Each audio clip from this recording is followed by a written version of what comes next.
I was diagnosed at 31, but I think on reflection probably had symptoms for about 10 to 15 years before being formally diagnosed.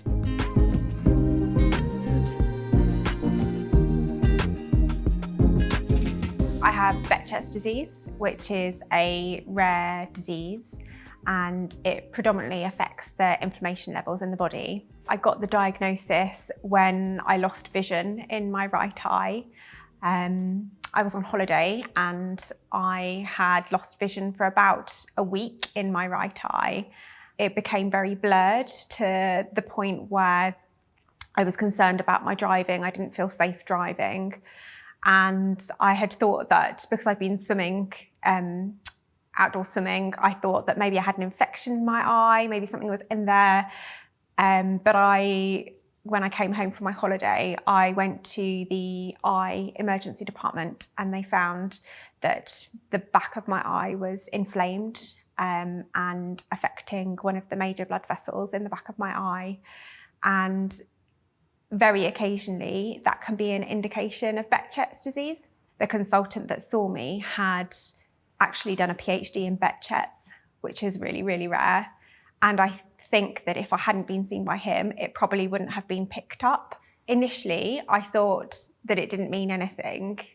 But then when I was informed that I would need to take medications for life, that was really frustrating, I think. And then the more that it sunk in, the more that I felt concerned, the more it meant, the more the diagnosis meant. People on the whole are really aware now that there's so much information for patients to be able to access. And I think that a good healthcare professional would say, oh, I'm not quite certain about what Behcet's is, or I haven't come across somebody with Behcet's before. Can you tell me a little bit about that? And I think that I feel like certainly the experiences that I've had and the colleagues that I work with, they really work in partnership with their patients now. And I think that that's a really positive change in medical practice. It's less, perhaps, whereas in previous years, the doctor or the GP was felt to know everything, and that's a huge pressure for a doctor to have because no one can know everything. Even a GP, a generalist, can't be expected to know everything. And I think that what's really nice now is that GPs and other healthcare professionals will work with patients to try to better understand rare conditions or just conditions in the way in which they affect people individually, rather than telling patients what they need to do. It's more of a partnership of understanding and working together to try and improve things. And that's certainly been my experience.